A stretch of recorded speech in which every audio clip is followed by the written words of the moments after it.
Good evening everyone. Good evening, कैसे हैं आप सब लोग? Good evening everyone. Good evening Priyanshi Pal. Good evening Jyoti Prajapat. उसके बाद है good evening Jitendra Kumar, Jitu Saini, Neeraj Kumar, Rahul Kumar, Sudhir Kumar, Ajay Kumar, Vipul Kumar, advocate कुछ, अच्छा एडीवी रवि शुक्ला, ओके। मयंक शर्मा का कहना है मैम उदयपुर की धरती से प्रणाम। प्रणाम बेटा। गब्बर सिंह, अरे वाह क्या नाम रखा है आपने अपना, गब्बर सिंह। हाँ, डरते हैं क्या आपसे सब जो आपने ऐसा नाम रख रखा है? चलो बताओ, गुड इवनिंग, कैसे हैं आप सब लोग? मैं उम्मीद कर रही हूँ कि आप सब लोग बहुत अच्छे होंगे, लेकिन इधर कुछ अच्छा नहीं है। दिल्ली में जो पॉल्यूशन आपको पता है कितना चल रहा है?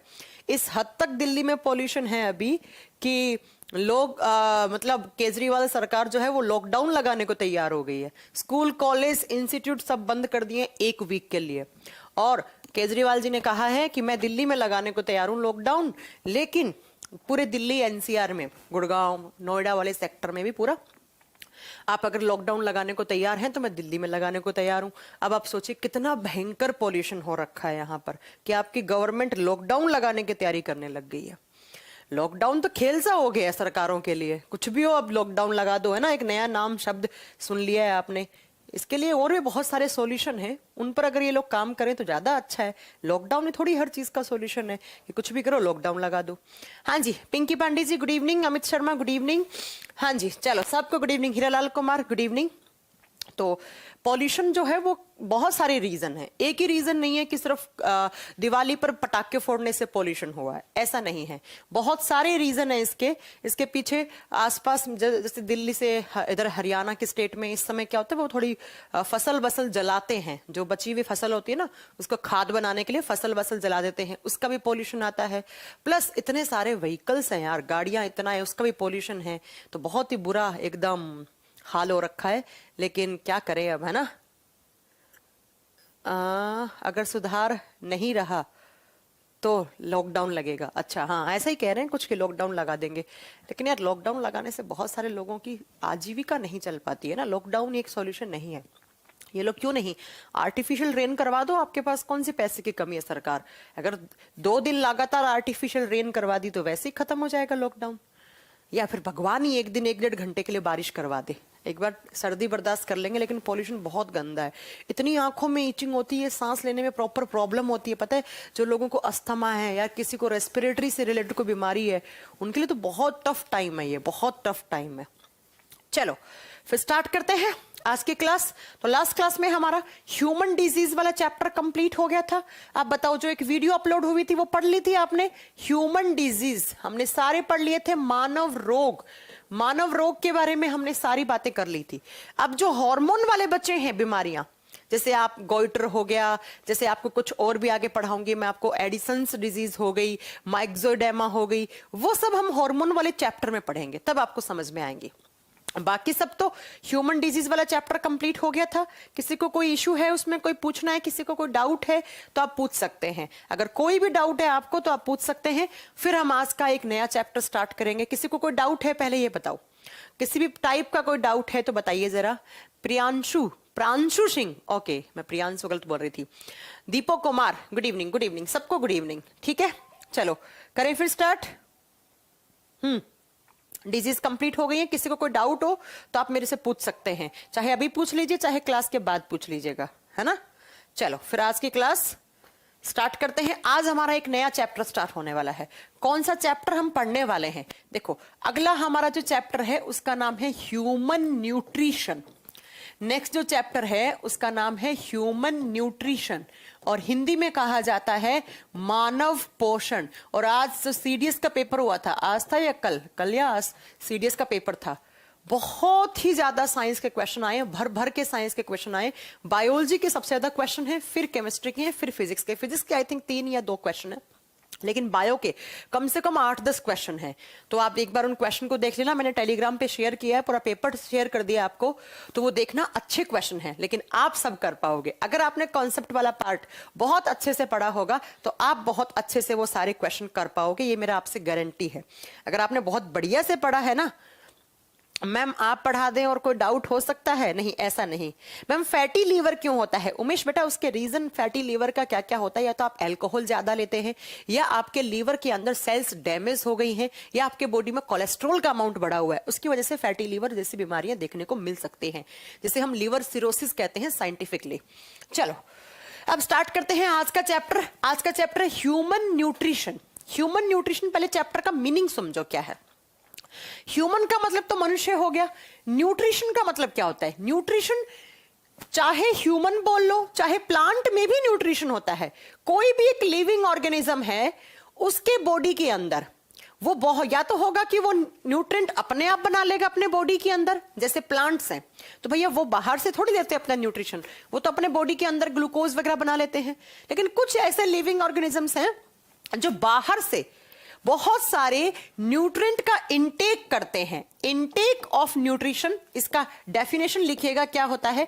मैंने आपको बायोलॉजी के इंट्रोडक्शन में हालांकि बताया है कि intake of nutrient for the growth and development, for the growth and development in human body is known as human nutrition, is known as human nutrition, is known as human nutrition। इस बात का मतलब क्या हुआ, इस line का meaning क्या हुआ? तो इस लाइन का मीनिंग है बच्चों कि ह्यूमंस या कोई भी एक लिविंग ऑर्गेनिज्म है, वो अपने शरीर की ग्रोथ एंड डेवलपमेंट, वृद्धि और विकास के लिए बहुत सारे न्यूट्रिएंट्स का इनटेक करता है। इनटेक का मतलब होता है ग्रहण करना, लेना, खाना। और जिस प्रोसेस के थ्रू ये इनटेक करता है उसी बायोलॉजिकल प्रोसेस को ह्यूमन न्यूट्रिशन कहा जाता है। मनुष्य के शरीर में वृद्धि और विकास के लिए बाहर से किए गया पोषक तत्वों का ग्रहण, बाहर से किए गए पोषक तत्वों का ग्रहण ही क्या कहलाता है? पोषण कहलाता है। अगर मैं बात करूं कि आप खाना खाते हो, क्यों खाते हो आप खाना? ताकि हमारे बॉडी में जो भी आपने डाइट में कंपोनेंट्स लिए हैं उससे एनर्जी निकले, उस एनर्जी से हमारे बॉडी की, हमारी सेल्स को, हमारे टिश्यूज को एनर्जी मिले, उससे हमारे शरीर की ग्रोथ बनी रहे और हमारे शरीर का विकास भी होता रहे। तो अगर आप न्यूट्रिएंट नहीं लोगे, अगर आप खाना नहीं खाओगे, तो आप जानते हैं हमारे बॉडी में एनर्जी लेवल डिक्रीज हो जाएगा, हमारे बॉडी ऑर्गन्स हैं वो काम करना बंद कर देंगे, या हमारे बॉडी ऑर्गन्स प्रॉपर फंक्शन नहीं कर पाएंगे, उनकी ग्रोथ नहीं हो पाएगी। तो हम जो भी न्यूट्रिएंट बाहर से लेते हैं, जो भी आपने खाना खाया है, आप उसको खाना नहीं बोलेंगे, उसे हम बोलेंगे न्यूट्रिएंट्स। न्यूट्रिएंट्स को लेने का जो एक बायोलॉजिकल प्रोसेस है उसी को हम ह्यूमन न्यूट्रिशन कहते हैं। ऐसे ही प्लांट में भी न्यूट्रिशन होता है, लेकिन प्लांट का न्यूट्रिशन अलग टाइप का है, बिकॉज प्लांट आप जानते हैं फोटोसिंथेसिस करते हैं और अपने बॉडी के अंदर ही बहुत सारे न्यूट्रिएंट्स को बना लेते हैं, तो उन्हें बाहर से लेने की इतनी जरूरत नहीं पड़ती है। लेकिन हमारे बॉडी में तो कोई न्यूट्रिएंट बनता नहीं है, हमें तो सब कुछ बाहर से लेना पड़ेगा। तो जो भी इनको इनटेक करने की बायोलॉजिकल प्रोसेस है उसी को हम न्यूट्रिशन, उसी को हम ह्यूमन न्यूट्रिशन, मानव पोषण कहते हैं। जब बात करते हैं इसका डेफिनेशन की, तो डेफिनेशन तो आपको शायद समझ में आ गई होगी। डेफिनेशन में कुछ समझना ही नहीं है। ह्यूमन न्यूट्रिशन एक बायोलॉजिकल प्रोसेस है, और क्यों करते हैं? ताकि किसी भी लिविंग बॉडी का ग्रोथ एंड डेवलपमेंट ना रुके। अगर आपने प्रोटीन नहीं लिया तो आप जानते हैं आपके शरीर की ग्रोथ रुक जाएगी, आपके ब्रेन की ग्रोथ रुक जाएगी। तो जब एक छोटा बच्चा होता है तो वो खाना वाना नहीं खाता, तो आप डॉक्टर के पास लेकर जाते हो, तो डॉक्टर क्या कहता है? नहीं इसे खाना खिलाना बहुत जरूरी है, अदरवाइज क्या होगा? उसके बॉडी का डेवलपमेंट रुक जाएगा।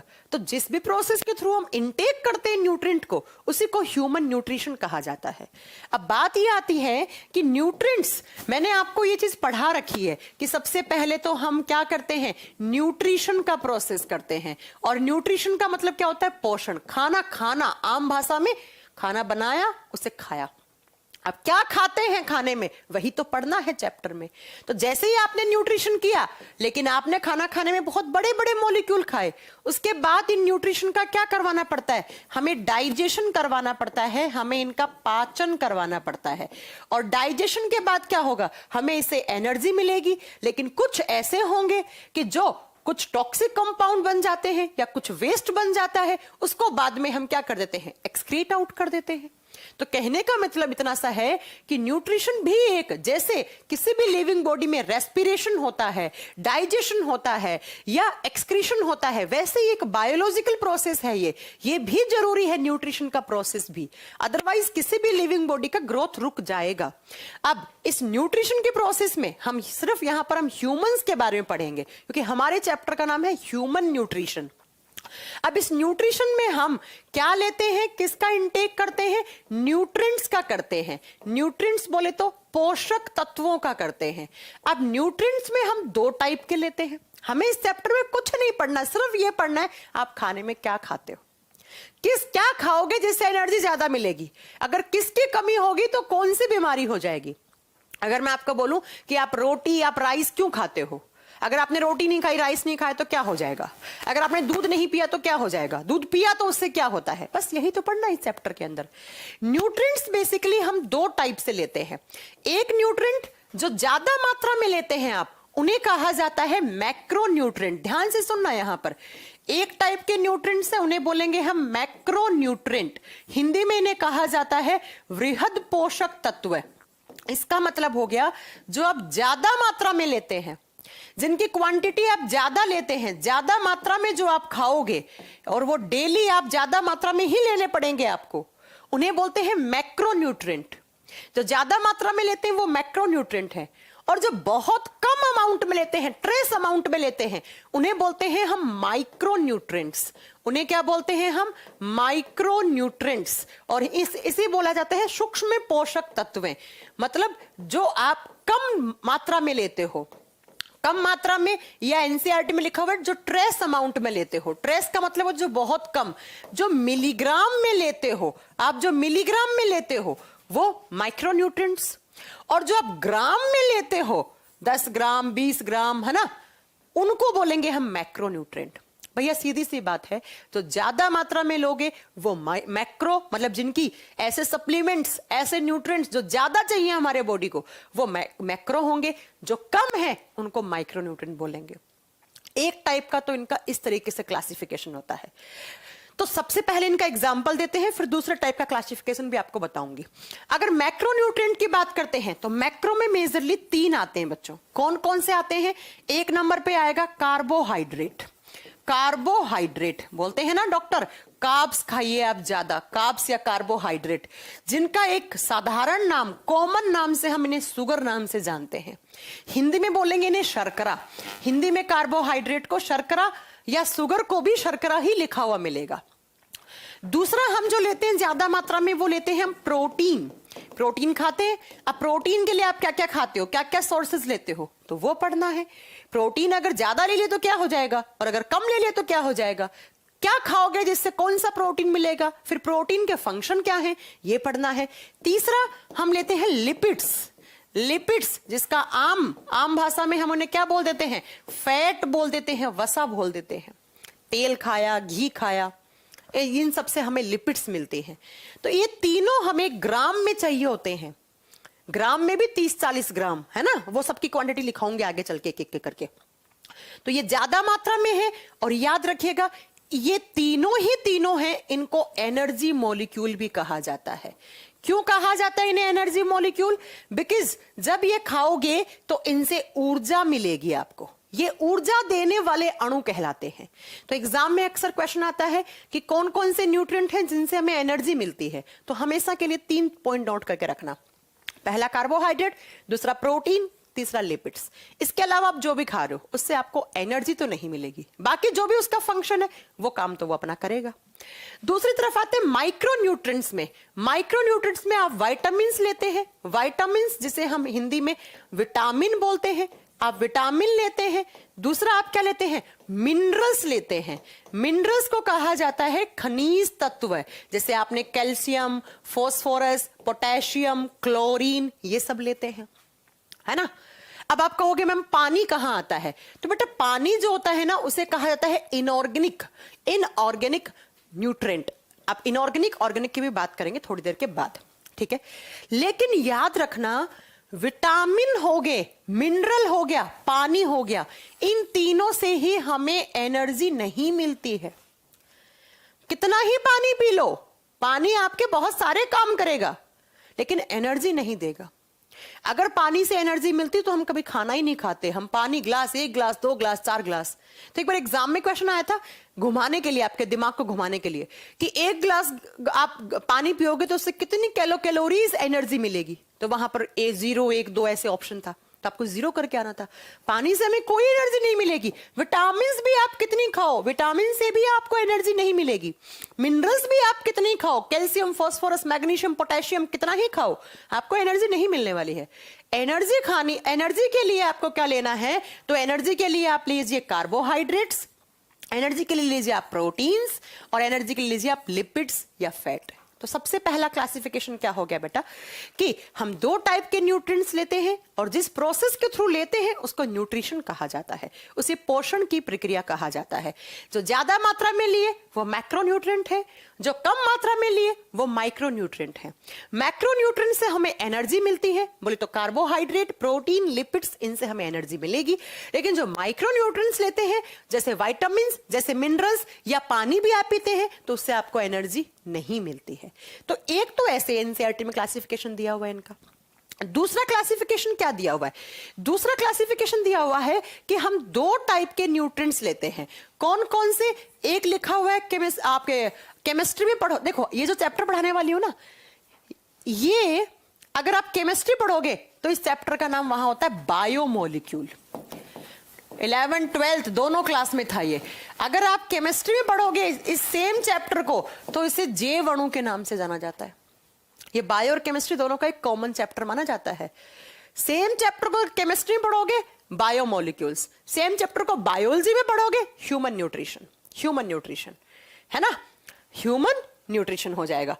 ठीक है, हाँ मैं केमिस्ट्री की क्लास अब स्टार्ट करने वाली हूं, परसों से आपकी केमिस्ट्री क्लास स्टार्ट करने वाली हूं आपके बैच में। ठीक है, जो भी आपके साइंस स्पेशल के बैचेस हैं उनमें, और आपका जो कॉम्बो बैच है उसमें मैं आपको, लेकिन जो बायोलॉजी स्पेशल वाले बच्चे हैं उनका तो केमिस्ट्री होगा नहीं। ठीक है, तो वो भी मैं स्टार्ट करवा दूंगी, डोंट वरी। आपके जब बात करते हैं कि आपकी केमिस्ट्री में इनको कैसे डिवाइड करते हैं, एक केमिस्ट्री में लिखा होता है ऑर्गेनिक कंपाउंड्स, ऑर्गेनिक कंपाउंड्स, और हिंदी में इसे कहा जाता है कार्बनिक अणु। ऐसे अणु, ऐसे मॉलिक्यूल्स जिसमें कार्बन है। ऑर्गेनिक का मतलब ही क्या, जिसमें कार्बन है उसे हम क्या बोलेंगे, ऑर्गेनिक, और जिसमें कार्बन नहीं है उसको क्या बोलेंगे हम, इनऑर्गेनिक। तो एक टाइप के हो गए ऑर्गेनिक कंपाउंड्स और दूसरे इनऑर्गेनिक, अकार्बनिक, अकार्बनिक। जिसमें कार्बन नहीं है वो इनऑर्गेनिक, जिसमें है उसे ऑर्गेनिक। अब जो कार्बोहाइड्रेट, प्रोटीन, लिपिड्स आप लेते हैं इन सब में कार्बन होता है, लेकिन इनके साथ साथ जो विटामिन्स भी लेते हैं कुछ, उन विटामिन्स में भी कार्बन है। तो अगर केमिस्ट्री में पढ़ोगे तो जो विटामिन्स है उसको इसके नीचे लिखा जाएगा। देखो क्या क्या लिखे जाएंगे केमिस्ट्री में, पहला लिखा जाएगा कार्बोहाइड्रेट, दूसरा प्रोटीन, तीसरा लिपिड्स, और साथ में यहां पर विटामिन भी लिखा हुआ मिलेगा। इसलिए नोट्स में विटामिन को यहां लिखा हुआ है, लेकिन इस डेफिनेशन के हिसाब से पढ़ोगे तो विटामिन वहां जाएगा।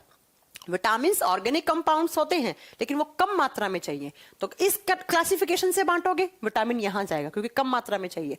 इस क्लासिफिकेशन में देखोगे विटामिन में कार्बन होता है तो विटामिन एक ऑर्गेनिक कंपाउंड की कैटेगरी में आता है।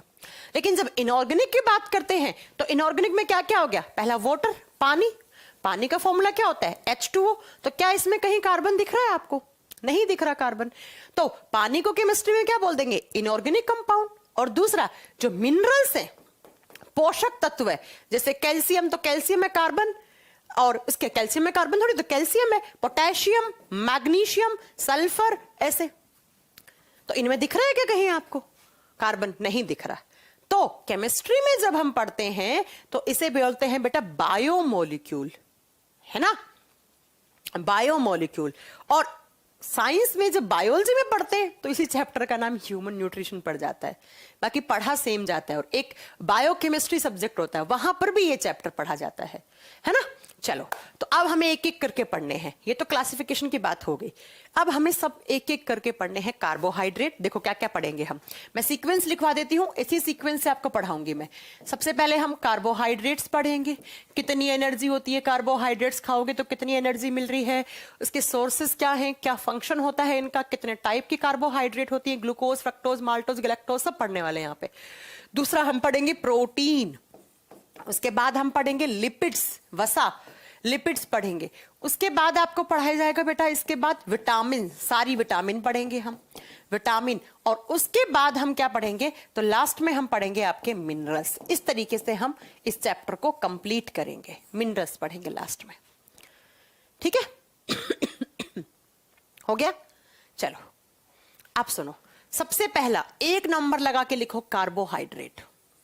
नंबर 1 पे लिखेगा कार्बोहाइड्रेट, और कमेंट में बताओ कार्बोहाइड्रेट्स के बारे में क्या क्या पॉइंट आपने आज तक सुने हैं, क्या क्या पॉइंट आपने सुन रखे हैं। कॉमन नेम इनका शुगर होता है, लेकिन अगर आप साइंटिफिकली बोलोगे तो इन्हें कार्बोहाइड्रेट्स, और शॉर्ट फॉर्म में तो आजकल डॉक्टर वॉक्टर बोलते हैं कार्ब्स, कार्ब्स बोला जाता है इनको, कि आप एक दिन में इतनी कार्ब्स लो, आपके बॉडी में कार्ब्स की कमी हो गई है ना। Carbohydrate, sugar. अब ध्यान से नाम सुनो, कार्बोहाइड्रेट, कार्बन प्लस हाइड्रेट।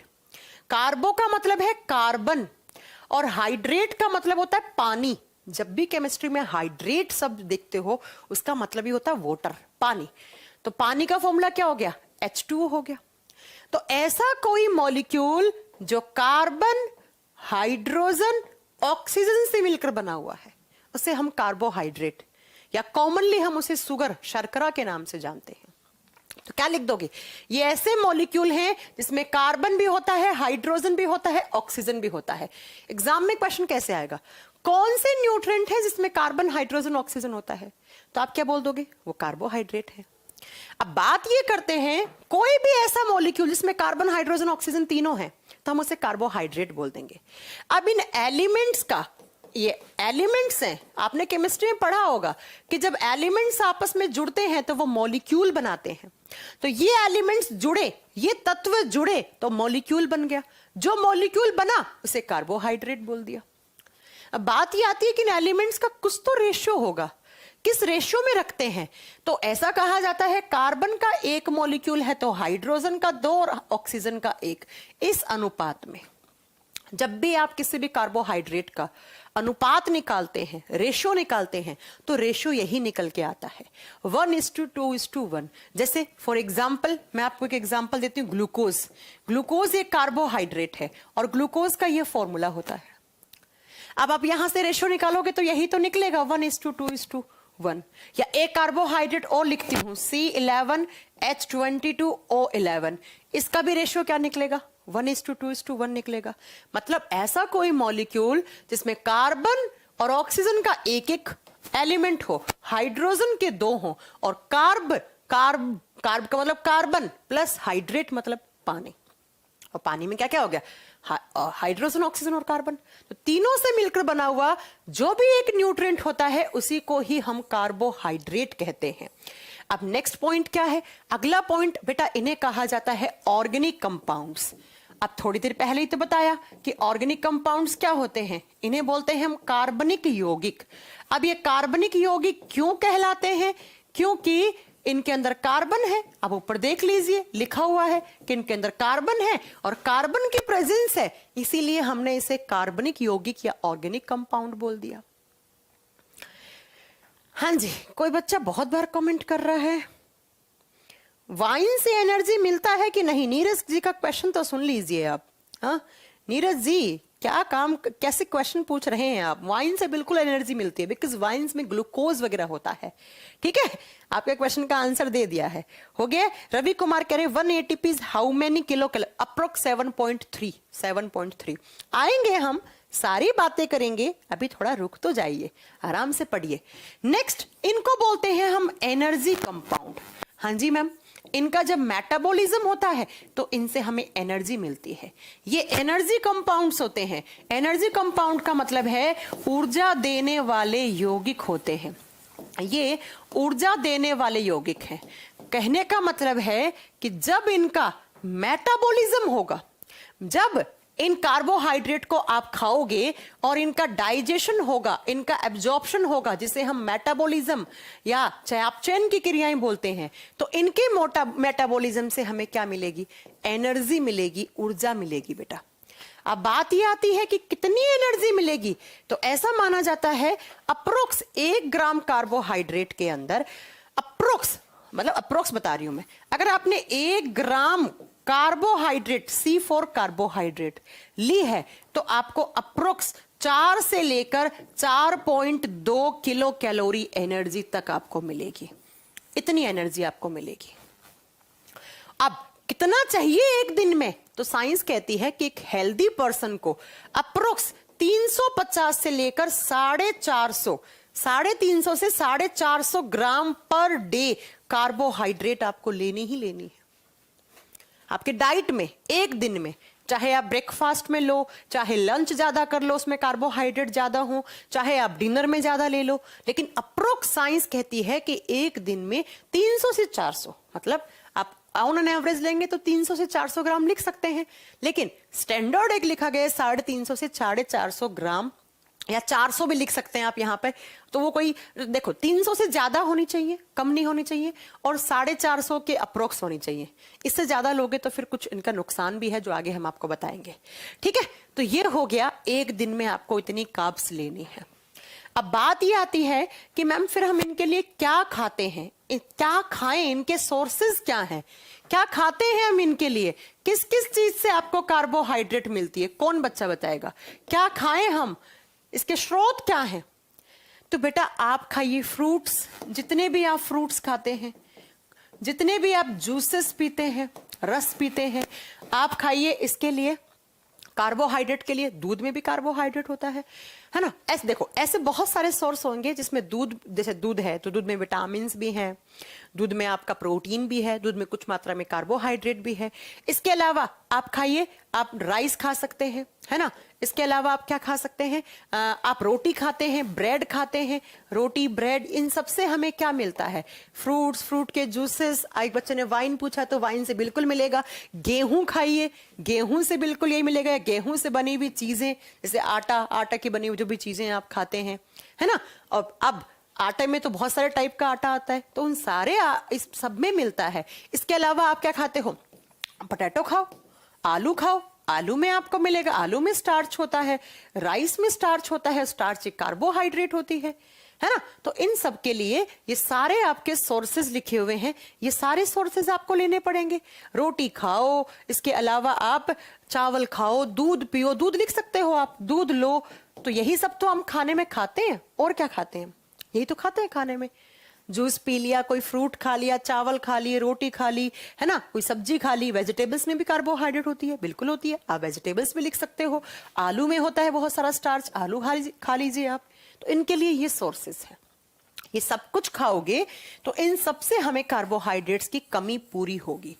ठीक है, अब मैंने कहा कि ये एनर्जी कंपाउंड्स होते हैं, लेकिन ये सीधा एनर्जी नहीं देंगे। आप सोच रहे मैंने आलू खा लिया, आपने राइस खा लिया, आपने गेहूं खा ली, जौ खा ली, है ना, इन सब से आपको एनर्जी मिल जाएगी। नहीं, इन सब से आपको एनर्जी नहीं मिलेगी बेटा। इनसे आपको कब एनर्जी नहीं मिलेगी? तब आप क्या बताओगे? जब तक इनका मेटाबॉलिज्म नहीं होगा, जब तक इनका मेटाबॉलिज्म नहीं होगा। और मेटाबॉलिज्म का मतलब होता है इनका प्रॉपर तरीके से आप इसको डाइजेस्ट नहीं कर लोगे, इन सब का डाइजेशन करवाना पड़ेगा, क्योंकि ये तो आप बहुत बड़े बड़े मॉलिक्यूल लेते हो, फिर इनको छोटा छोटा तोड़ना पड़ेगा। और इन बड़े मॉलिक्यूल को छोटे मॉलिक्यूल में जो तोड़ते हैं फूड के, उसी को ही तो हम डाइजेशन, पाचन कहते हैं। देन मेटाबॉलिज्म होकर आप इनका एब्जॉर्प्शन वगैरह करवाओगे, तब आपको इनसे एनर्जी मिलेगी। तो कहने का मतलब है कि ये सब आपने खाया है, तो इन सब मतलब जो आपने कार्बोहाइड्रेट खाए हैं, इन कार्बोहाइड्रेट से आपको एनर्जी मिलेगी, लेकिन कब? जब आप इनका मेटाबॉलिज्म करोगे। अब मेटाबॉलिज्म के लिए आपको पहले समझना होगा कि कहां कहां इनका डाइजेशन होता है। एग्जाम में क्वेश्चन आता है कि कार्बोहाइड्रेट का डाइजेशन कहां होता है। जब कार्बोहाइड्रेट की डाइजेशन की बात करते हैं तो बच्चों सबसे पहले ही कार्बोहाइड्रेट का ही डाइजेशन होता है। सबसे पहले आपने खाना कहां खाया? माउथ में खाया, खाना मुंह में खाया, और माउथ में ही सबसे पहले कार्बोहाइड्रेट का डाइजेशन स्टार्ट हो जाता है। इसीलिए कार्बोहाइड्रेट को कहा जाता है इंस्टेंट एनर्जी देने वाला मॉलिक्यूल। अगर आपसे एग्जाम में, अक्सर एग्जाम में क्वेश्चन आता है कि जब कभी भी आपको इंस्टेंट एनर्जी चाहिए, तुरंत ऊर्जा चाहिए, तो आप कौन सा न्यूट्रिएंट लोगे? आप प्रोटीन नहीं खाओगे, आप लिपिड नहीं खाओगे। अगर आपको इंस्टेंटली एनर्जी चाहिए तो आपको क्या खाना पड़ेगा, आपको कार्ब्स लेनी पड़ेंगी। हम क्या करते हैं, अरे यार आज तो बहुत कमजोरी हो रही है, चक्कर से आ रहे हैं, तो हम ग्लूकोन डी पी लेते हैं। ग्लूकोन डी में ग्लूकोज है, तो उससे ग्लूकोज क्या होता है, कार्बोहाइड्रेट होती है, इसलिए उससे इंस्टेंट एनर्जी मिल जाती है। अब ग्लूकोन डी नहीं है घर में, एक चम्मच चीनी खा लो, और या फिर एक फ्रूट खा लो, एक सेव खा लो, है ना, कुछ भी आप, एक चॉकलेट खा लो, आप एक टॉफी खा लो आप, क्योंकि इन सब में कार्बो, जो भी चीज आपको खाने में मीठी लगती है ना, जिसका टेस्ट कैसा आता है, स्वीट आता है, मीठा आता है, उसे हम कार्बोहाइड्रेट की कैटेगरी में ही रखते हैं। तो ये खा लो आप, और आपको एनर्जी मिल जाएगी। तो एग्जाम में क्वेश्चन आता है इंस्टेंट एनर्जी लेने के लिए हम कौन सा मॉलिक्यूल खाएं, तो आप बताओगे इंस्टेंट एनर्जी के लिए हमें कार्बोहाइड्रेट लेनी पड़ेंगी, हमें शर्कराएं लेनी पड़ेंगी। अब इसका रीजन है एक वैलिड कि क्यों कार्बोहाइड्रेट ही क्यों, बिकॉज कार्बोहाइड्रेट का ही मेटाबॉलिज्म सबसे पहले होता है, इसका ही डाइजेशन सबसे पहले होता है, और जिसका मेटाबॉलिज्म या जिसका डाइजेशन सबसे पहले होगा वो उतना ही जल्दी तुरंत एनर्जी देगा आपको, वो उतना ही जल्दी आपको एनर्जी देगा। इसलिए कार्बोहाइड्रेट हमें जल्दी एनर्जी दे देती है। अब क्यों, क्योंकि कार्बोहाइड्रेट का डाइजेशन सबसे पहले माउथ में, आपने खाना खाया और माउथ में ही डाइजेशन स्टार्ट हो जाता है, तो सबसे पहले तो मुंह में ही इनका डाइजेशन हो जाता है। अब मुंह में कौन करता है, तो मुंह में आपका जो लार है, सलाइवा है, इस सलाइवा, आपने खाना खाया, उसकी कटिंग बाइटिंग करी, बाद में उस खाने के अंदर जब आप चबाते हो तो उस खाने को, उसको चबाते हो तो उसके अंदर लार मिक्स हो जाता है, और लार में एक एंजाइम होता है जिसका नाम होता है सलाइवरी अमाइलेज एंजाइम। कौन सा, सलाइवरी अमाइलेज एंजाइम, या इसी का दूसरा नाम होता है टाइलिन अमाइलेज एंजाइम। मैं क्या पढ़ा रही हूं, कुछ पल्ले पड़ रहा है। मैंने ये कहा है कि कार्बोहाइड्रेट्स इंस्टेंटली एनर्जी क्यों देती हैं, बिकॉज इनका डाइजेशन सबसे पहले स्टार्ट होता है कहां पर, माउथ में। बाकी प्रोटीन फैट का माउथ में नहीं होता है, इसलिए एनर्जी उनसे ही मिलेगी, लेकिन थोड़ा टाइम लगेगा, थोड़ा समय लगेगा। तो सलाइवरी अमाइलेज, या इसी का एक दूसरा नाम होता है बच्चों ptyalin amylase enzyme. Ptyalin amylase enzyme बोलो या सलाइवरी अमाइलेज एंजाइम बोलो, ये क्या कर देते हैं, ये एंजाइम सबसे पहले डाइजेशन स्टार्ट कर देता है। अब मैं आपको एक बात बताती हूं, हम जो कार्बोहाइड्रेट लेते हैं वो मेनली हम लेते हैं स्टार्च की फॉर्म में। स्टार्च एक कार्बोहाइड्रेट ही होता है, आपको थोड़ी देर के बाद समझ में आएगा। स्टार्च की फॉर्म में लेते हैं, तो ये क्या करता है सलाइवरी अमाइलेज एंजाइम, ये स्टार्च को माल्टोज में बदल देता है। स्टार्च को किस में बदल देता है, माल्टोज में बदल देता है। और स्टार्च किस में होता है, रोटी में भी स्टार्च होता है, आलू में, सब्जियों में भी स्टार्च होता है। इसीलिए एग्जाम में क्वेश्चन बनता है यहां से कि जब हम माउथ में रोटी को थोड़ा चबा लेते हैं तो रोटी हल्की सी मीठी लगती है आपको। क्यों लगती है रोटी मीठी, ये एग्जाम में क्वेश्चन आता है, एनडी के एग्जाम का क्वेश्चन पूछा हुआ है कि जब आप माउथ में रोटी को चबा रहे होते हैं तो हमें थोड़ा सा रोटी मीठा लगता है। क्यों लगता है रोटी मीठा, क्योंकि उस रोटी के अंदर स्टार्च होता है, और स्टार्च का डाइजेशन माउथ में ही स्टार्ट हो चुका होता है, वो माल्टोज में बदल जाता है, और इसी माल्टोज की वजह से आपको रोटी हल्की सी मीठी लगती है, मीठी लगती है। तो माउथ में हो गया, लेकिन अब माउथ में पूरा नहीं होता है इनका डाइजेशन, इसका पार्शियल डाइजेशन होता है, कंप्लीट नहीं होता है। पार्शियल का मतलब होता है थोड़ा बहुत, आंशिक तौर पे, आंशिक तौर पे मतलब पूरा नहीं हुआ है। अब अगर आप मेरे से पूछो कि मैम पूरा कहां होता है, तो बेटा इनका फाइनली जाकर आपकी जो स्मॉल इंटेस्टाइन होती है, छोटी आंत होती है, वहां पर जाके इसका कंप्लीट डाइजेशन होता है।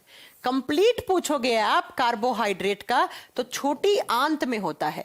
छोटी आंत में कौन करता है, तो एक और अलग एंजाइम होता है, अमाइलेज भी है, फिर लैक्टेज है, माल्टेज है, सुक्रेज है, ये बहुत सारे एंजाइम होते हैं जो डाइजेस्टिव सिस्टम में आपको पढ़ाया जाता है। लेकिन अगर ओवरऑल बात करें तो ये दो एंजाइम के नाम आपको लिखने हैं, टाइलिन अमाइलेज एंजाइम और अमाइलेज। जब भी आप अमाइलेज एंजाइम देखो तो हमेशा ऑप्शन में कार्बोहाइड्रेट ही टिक करके आनी है। क्यों, क्योंकि अमाइलेज एंजाइम कार्बोहाइड्रेट का डाइजेशन करता है। और यहां पर आके फिर कंप्लीट हो जाता है। अगर कंप्लीट की बात करते हैं तो कहां पर होता है, आप बताओगे पूर्ण तरीके से कहां पर होता है, तो स्मॉल इंटेस्टाइन में। मैंने कहा देखो, मैंने कितने सारे क्वेश्चन करवाए इस बोर्ड की स्लाइड से। कार्बोहाइड्रेट से एनर्जी मिलेगी, लेकिन कब, जब उसका मेटाबॉलिज्म होगा, जब उसका डाइजेशन होगा, पाचन होगा, तब एनर्जी मिलेगी। अब दो तरीके से डाइजेशन होता है इसका, एक तो माउथ में कौन, सलाइवा, लार, और लार में एक एंजाइम होता है, कौन सा, सलाइवरी अमाइलेज एंजाइम, या उसी का दूसरा नाम है टाइलिन अमाइलेज एंजाइम। ये हमारे मुंह के अंदर जो रोटी है या स्टार्च है उसको माल्टोज में परिवर्तित कर देता है। इसी की वजह से हमें रोटी खाने में थोड़ी सी मीठी लगती है। और माउथ में ही डाइजेशन हो गया, इसीलिए इनसे इंस्टेंटली एनर्जी भी आपको मिलती है।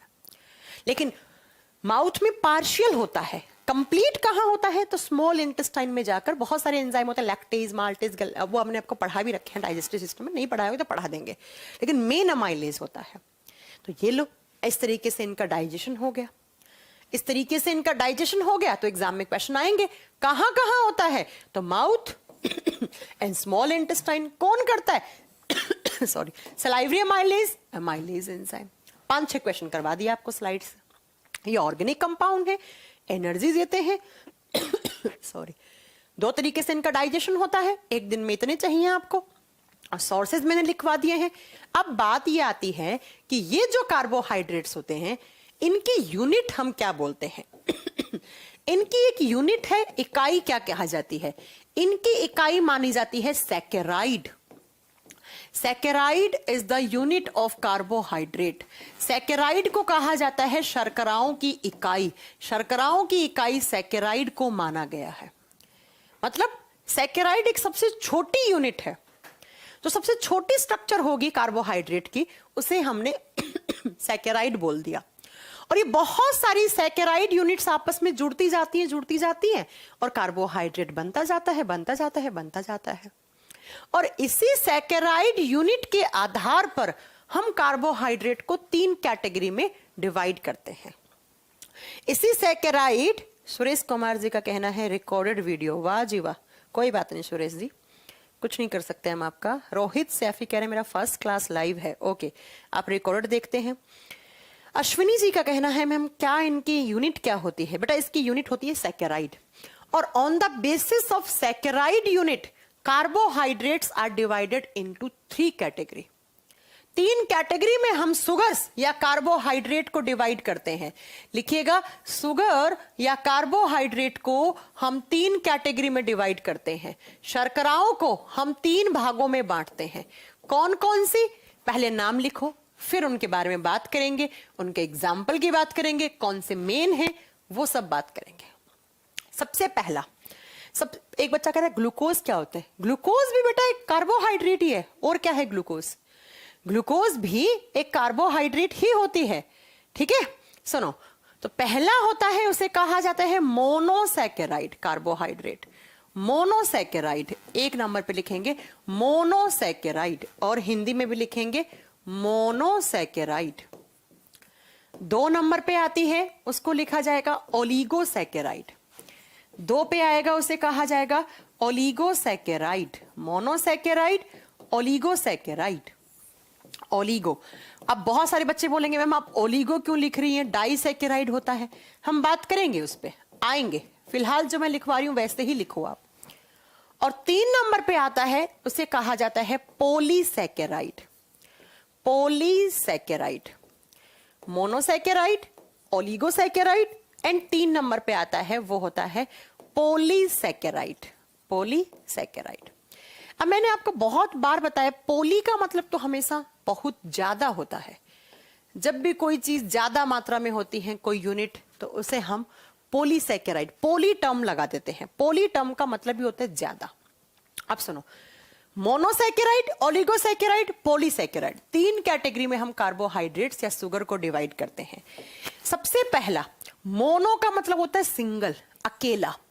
ऐसी कार्बोहाइड्रेट जिसमें सैकेराइड यूनिट कितनी हो, सिंगल हो, एक ही सैकेराइड यूनिट है, उसी को हम मोनोसैकेराइड कार्बोहाइड्रेट कहते हैं। उसी को हम मोनोसैकेराइड कार्बोहाइड्रेट कहते हैं। एक बच्चे का क्वेश्चन है कार्बोहाइड्रेट का खोज किसने किया था? बेटा इनका खोज कैसे कर लेंगे? कार्बोहाइड्रेट क्या होती है? कार्बोहाइड्रेट होती है आलू में होती है, तो आलू की खोज किसने की? आप ऐसा क्वेश्चन पूछेंगे क्या? है ना, ठीक है। पोली का मतलब ज्यादा होता है। विश्वजीत आपने बिल्कुल सही आंसर दिया। डीके राजदीप बेटा इनका कोई खोज वगैरह कहीं नहीं लिखा हुआ है ना। चलो सुनो, आप जिसमें एक सैकेराइड यूनिट है उसे मोनोसैकेराइड बोलते हैं, और जिसमें एक ही है तो इसीलिए इसका नाम पड़ता है सिंपलेस्ट कार्बोहाइड्रेट। सिंपलेस्ट शुगर बोलो या कार्बोहाइड्रेट, ये सबसे सरल शर्करा मानी जाती है। अब सरल का मतलब क्या है कि भैया इसमें एक ही सैकेराइड यूनिट है, तो सबसे सिंपलेस्ट यही है ना। छोटा नहीं बोलेंगे, सिंपलेस्ट, इजीएस्ट, जो आसानी से डाइजेस्ट हो जाए, आसानी से एनर्जी मिल जाए, क्योंकि एक ही सैकेराइड यूनिट है। अब एक हुआ तब मोनो, एक से अधिक कितने होते हैं? 2 ही तो होते हैं। या तो 2 होंगे या 2 से ज्यादा, लेकिन 10 से कम सैकेराइड यूनिट है तो उसे हम ओलिगोसैकेराइड बोलेंगे। एक से अधिक कितने होते हैं भाई? 2 होते हैं। ऐसा कोई कार्बोहाइड्रेट जिसमें 2 यूनिट, मिनिमम 2 होनी चाहिए और मैक्सिमम 10 से नीचे, 10 से कम हो तो उसे ओलिगोसैकेराइड बोलेंगे। और 10 या 10 से ज्यादा, 10 या 10 से ज्यादा है तो उसे क्या बोलेंगे? उसे पॉलीसैकेराइड बोलेंगे। 10 से ज्यादा आप बोलोगे मैम कितनी भी हो सकती हैं, अनंत तक हो सकती हैं, 50, 60, 100, 1000, 2000 कितनी भी हो सकती हैं, तो उसे हम कहां रखेंगे? पॉलीसैकेराइड में रखेंगे। अब मुझे बताओ कि सबसे ज्यादा इसमें है तो कॉम्प्लेक्स कार्बोहाइड्रेट हम किसको नाम देंगे? इसी को तो बोलेंगे कि ये कॉम्प्लेक्स शुगर है, ये जटिल शर्करा है। क्यों है ये जटिल शर्करा? बिकॉज आप जानते हैं कि इनके अंदर क्या है? ज्यादा सैकेराइड यूनिट है। तो ज्यादा है तो आप क्या बताएंगे बेटा? ज्यादा है तो हम क्या? हाँ बेटा, माल्टोज होता है अंकुरित बीजों में। अंकुरित होने वाले जो बीज होते हैं, जैसे मूंग हो गया, मोठ हो गया, चना हो गया, उनमें माल्टोज होता है। नीरज कुमार आगे बात करेंगे, ठीक है। पोली का मतलब होता है ज्यादा बेटा, तो 10 या 10 से ज्यादा है तो वो पॉलीसैकेराइड, एक है तो मोनो, एक से अधिक 2 और 10 से कम तो ओलिगोसैकेराइड। अब इस ओलिगोसैकेराइड पे आओ, ध्यान से सुनो। अगर 2 हुई तो नाम पड़ जाएगा डाइसैकेराइड। इसीलिए बहुत सारी बुक्स में या बहुत सारे टीचर्स कैसे पढ़ाते हैं? Monosaccharide, disaccharide, polysaccharide. डाइसैकेराइड तो एक एग्जाम्पल है ओलिगोसैकेराइड का, वो गलत नहीं पढ़ाते हैं, वो सही है। बिकॉज डेली लाइफ में हम सबसे ज्यादा जो ओलिगोसैकेराइड खाते हैं वो डाइसैकेराइड वाला खाते हैं, जैसे माल्टोज, जैसे सुक्रोज, है ना। तो डाइसैकेराइड। अगर यहां पर 3 मोनोसैकेराइड जुड़ जाएंगी तो क्या हो जाएगा? ट्राइसैकेराइड हो जाएगा।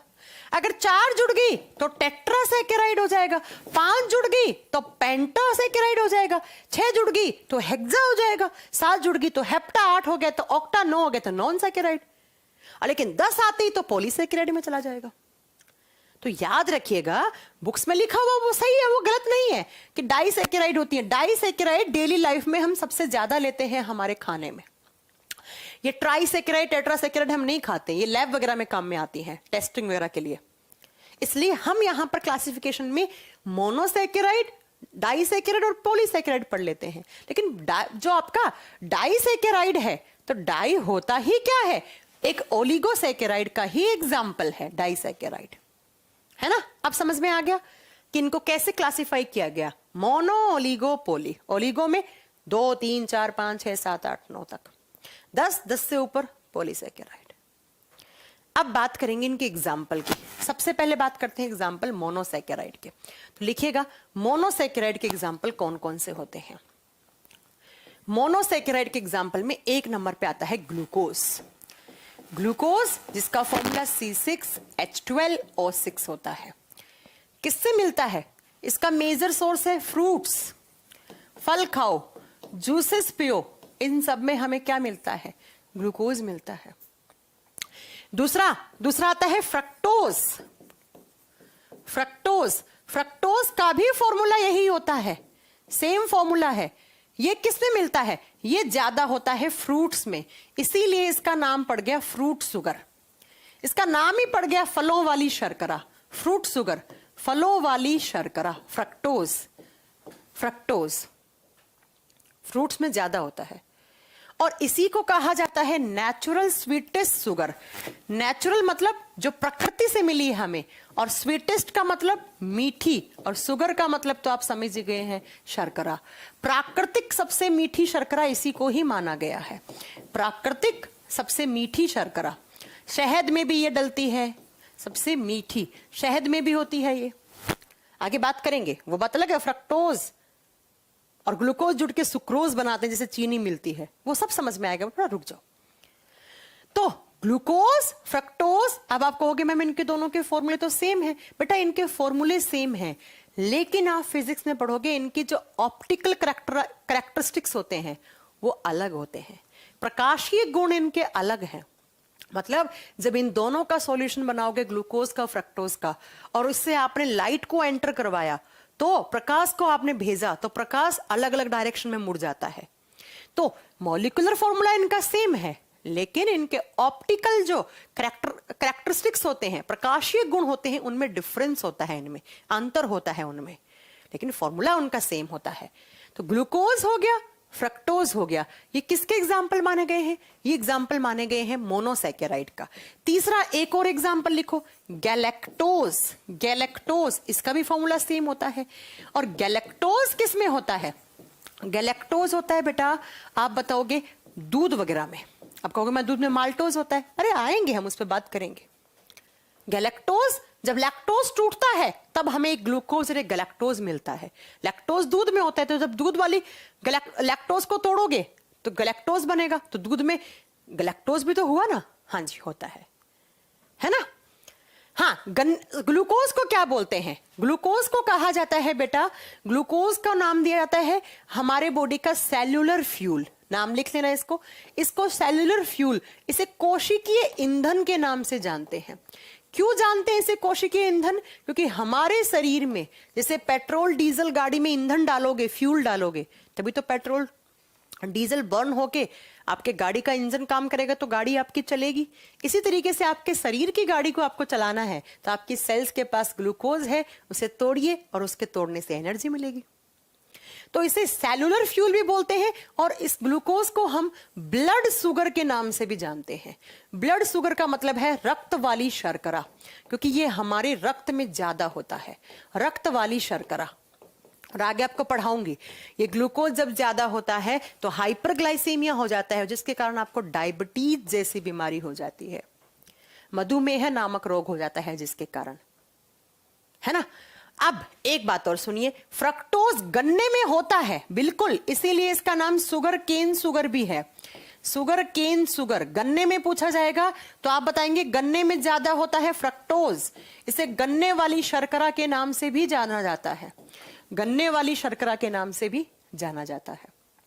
चुकंदर में भी होता है, बिल्कुल होता है चुकंदर, चुकंदर फ्रूट में ही आता है, तो फ्रूट में मैंने लिख तो दिया है ग्लूकोज होता है, फ्रक्टोज भी होता है, लेकिन फ्रूट्स में फ्रक्टोज ज्यादा होता है, और जो आप जूसेस पीते हो उनमें ग्लूकोज ज्यादा होता है। तो मैंने क्या कहा, ग्लूकोज, फ्रक्टोज और गैलेक्टोज, ये तीनों क्या हैं? ये तीनों नेचुरल कार्बोहाइड्रेट हैं। और नेचुरल का मीनिंग समझते हैं आप? प्राकृतिक, जो नेचर से मिली है हमें, ये हमें नेचर से मिली है, नेचुरल है, ये कोई आर्टिफिशियल नहीं है, ये नेचुरल है, प्रकृति से मिल रही हैं आपको। और मेनली ये हमें कहां से मिलती हैं? प्लांट प्रोडक्ट से मिलती हैं। देखो ना आप, प्लांट प्रोडक्ट ही तो है सब, मैंने बोल रही हूँ। फ्रूट किसके हैं प्रोडक्ट? प्लांट के हैं। जूस भी किससे बनेंगे? प्लांट से बनने वाले फ्रूट से मिलेंगे। गन्ना भी हो गया नेचुरल प्लांट, है ना। तो ये प्लांट से ही, प्लांट प्रोडक्ट ही ज्यादा माने जाते हैं। ग्लूकोज हमारे शुगर में, इसको ब्लड शुगर कहा जाता है, रक्त वाली शर्करा, क्योंकि रक्त में होती है, और रक्त के माध्यम से ही हमारी सेल्स के पास पहुंचती है, और सेल्स के पास इसे फ्यूल का नाम दिया जाता है, कोशिकीय ईंधन कहा जाता है, क्योंकि कोशिकाओं के पास ये ईंधन के रूप में काम करता है।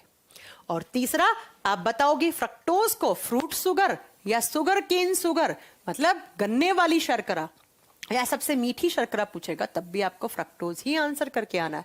लेकिन अक्सर एग्जाम में फ्रक्टोज की जगह सुक्रोज भी ऑप्शन हो सकता है, वो बताएंगे भी थोड़ी देर के बाद कि ऐसा क्यों होता है।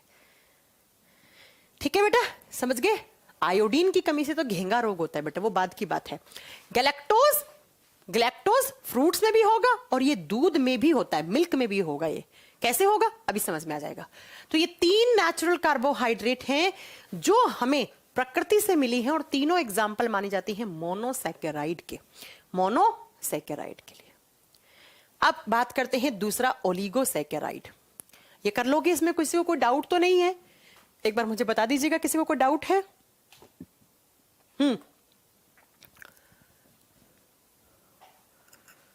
फिर मैं आपको 2 ऑप्शन और 2 क्वेश्चन बताती हूं एग्जाम में। देखो बेटा, ये नोट बनाकर लिखिएगा आपने। नोट का मतलब थोड़ा सा एग्जाम में जाने से पहले इनको देख लो। ग्लूकोज में कितने कार्बन है? 6। ऐसी कोई सुगर जिसमें 6 कार्बन है उसे कहा जाता है हेक्सोस सुगर। तो एक बार एग्जाम में क्वेश्चन आया कि 4 ऑप्शन दिए और पूछा इनमें से कौन सी एक सुगर है जिसको हेक्सोस मानेंगे। बेटा जिसमें 3 कार्बन है उसे ट्रायोज, 4 कार्बन है टेट्रोज, 5 कार्बन है पेंटोज, 6 कार्बन है। इन तीनों के फॉर्मूले में देखो 6 कार्बन, 6 कार्बन, इसका भी 6 कार्बन। तो ये तीनों कैसी सुगर हैं? हेक्सोस सुगर हैं। लेकिन एक सुगर होती है हमारे बॉडी में C5, 5 कार्बन वाली, और 5 कार्बन वाली सुगर को पेंटोस सुगर कहा जाता है। क्या कहा जाता है? पेंटोस सुगर, 5 कार्बन वाली। और इसका एग्जाम्पल होता है राइबोस। इसका एग्जाम्पल माना जाता है राइबोस। ये राइबोस एक तो आरएनए में होती है, पढ़ाया है मैंने आपको, और दूसरा जब एटीपी टूटती है एटीपी में भी होती है। मतलब एटीपी जो एनर्जी होती है हमारे बॉडी में, एडिनोसिन ट्राइफॉस्फेट, उसमें भी ये होती है। आ गया समझ में मेरी बात? समझ में आ रही है बात? किसी को कोई डाउट तो नहीं है? हाँ, ओलिगोसैकेराइड के एग्जाम्पल देंगे हम, थोड़ा रुक जाइएगा, पहले ये तो समझिए ये सारी चीजें। तो मोनोसैकेराइड क्या? हेक्सोस कैसी है? 6 कार्बन वाली, और पेंटोज 5 कार्बन वाली। 5 कार्बन वाली सुगर एक तो आरएनए में होती है जिसका नाम राइबोस होता है, और दूसरा एटीपी में। दोनों अच्छे क्वेश्चन है, नोट बनाकर एक ऐसा बॉक्स बनाकर लिख दीजिएगा इसको। तो ये सब मोनोसैकेराइड के एग्जाम्पल होते हैं। अब 2 नंबर पे है कौन सा आपका? ओलिगोसैकेराइड। वो हम कल पढ़ेंगे। ओलिगोसैकेराइड, इस पर हम कल बात करेंगे। ओलिगोसैकेराइड, क्योंकि मेरी एक क्लास और है बेटा अभी। ओलिगोसैकेराइड, इस पर हम कल बात करेंगे। इस चैप्टर को, थोड़ा बड़ा चैप्टर है ये भी, कम से कम 8-9 क्लास लगेंगी फिनिश करने में, लेकिन पढ़ने के बाद आपको डाउट नहीं बचेगा कुछ भी, है ना? ठीक है, तो आज इतना ही याद कीजिए। कल हम कार्बोहाइड्रेट खत्म कर लेंगे, प्रोटीन भी खत्म कर लेंगे, परसों लिपिड्स और विटामिन शुरू कर लेंगे। ठीक है बेटा, चलो। सबसे मीठी शर्करा बेटा फ्रक्टोज होती है, लेकिन फ्रक्टोज भी ऑप्शन में ना हो तो सुक्रोज सही करेंगे। कौन पूछ रहा है? ये मनोहर चौधरी पूछ रहे हैं। तो बेटा आपका अगर फ्रक्टोज ऑप्शन में नहीं है तो आप सुक्रोज भी सही कर दें, क्योंकि फ्रक्टोज ग्लूकोज के साथ जुड़कर ही सुक्रोज बनाता है। तो सुक्रोज में भी तो फ्रक्टोज है।